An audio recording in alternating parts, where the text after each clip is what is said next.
Abakaramoja balinako yeboogedde era abennyamivu kitalo bino ebijjidde ababaka bakiikirira ebitundu ebyenjawulo mu kitundu ky'e Karamoja babadde bakiikidde gavumenti ensingo olw'okukwata ensonga eno akasoobo.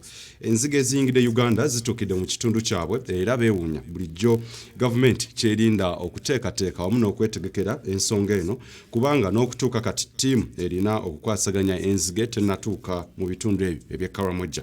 Bagamba emikago egigatta ensi za Africa omuli ogwa East African Community Intergovernment Authority on Government oba IGAD n'emirala kino kye kiseera we kigwanidde okuvaayo gitaase ku mbeera eno.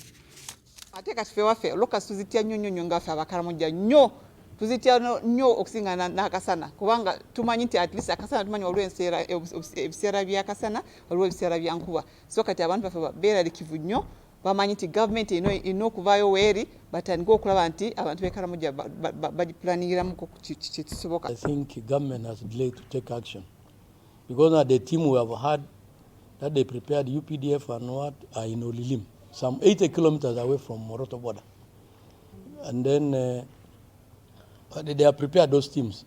Even now we tried to call, I called the Minister for Karamoja State for Karamoja Affairs, he was just traveling.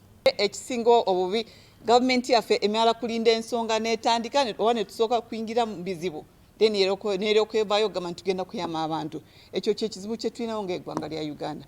So we call upon government to see to it that resources are really utilized and put into proper use so that this can be averted from spreading to the rest of the districts in Uganda. Tulina IGAD eggwanga lya Uganda, Kenya, Ethiopia zonna zikolagana ne IGAD. Tulina East African Community. Lwaki kati buli country buli gwanga erinda kugamba nti kankole nzeka kankolenga Uganda kankolenga Kenya. IGAD yandize nekolagana negana amawanga gonna ogenda okulaba nti ensonga ya locus bagikwatirira wamu oba Uganda leta sente bateke mu kibbo. Kenya leta sente bateke mu kibbo tulwanire wamu oba tugenda America oba tulete ebyuma ebigenda